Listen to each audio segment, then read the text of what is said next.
ஐயா என்கிற பாதங்களுக்கு கீழாக அக்கினி ஆரம் ஓடிக்கொண்டிருக்கிறது. இந்த யமனாகப்பட்டவர் இவருக்கு இடையில தவறாதி தர்மத்தை தலைகாய்த்து யார் ஒருவனை ஆய்க்கால முடிகிறதோ அவனை பிடித்தால் இந்த யமனுக்கு ஆய்க்காலம் உண்டு. யாருக்கு ஆய்க்கால முடியாம பிடித்தோ அன்றே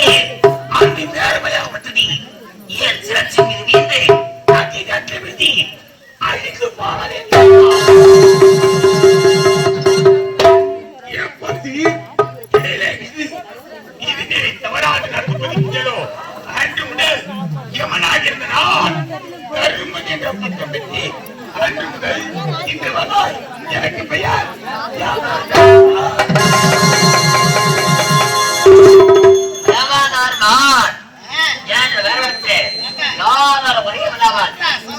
சிறப்போடு வாட்டு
என்னுடன் சரிபஜம் பார்த்தாயா நான் யார்? ஆதி அனாதி அந்தம் நேர்மை சாறு மதி என்று சொல்லக்கூடிய 7 சக்கரக்கு உரிமையானவர்கள். ஆனால் 107 பிறந்தார்கள். யாரா? முதல்படியாக 40 எனக்கு படைத்தலுக்கு பிரதமர் பிரம்மதேவன் இரண்டாவது காப்பதற்காக பிறந்தவன் கண்டான் சிவபெருமான்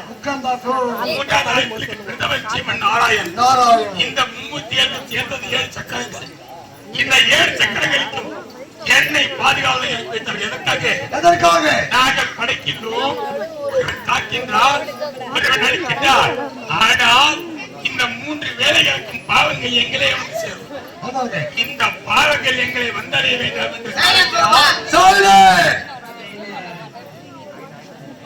இந்த பாவங்கள் எங்களை வந்தடைய கூடாது என்ற காரணத்தினால் அந்த 7 சக்கரத்தின் நிழல்களை என்னது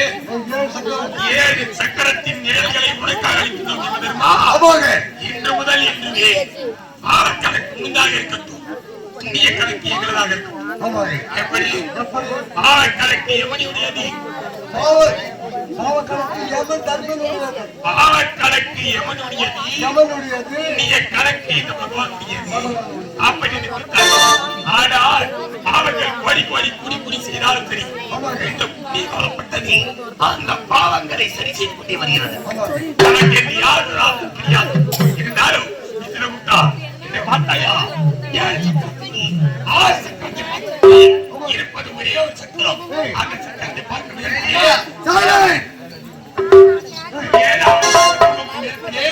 யார் யார் இங்கு வந்த காரணம் புதுவரது என்ன செல வேண்டும் தெரியாமல் போய்விட்டது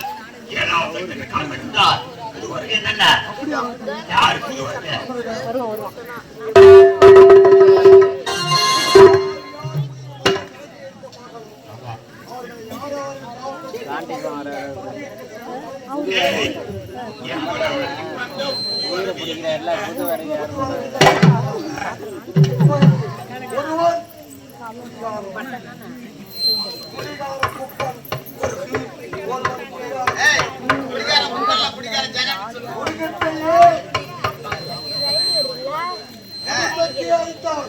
யாரு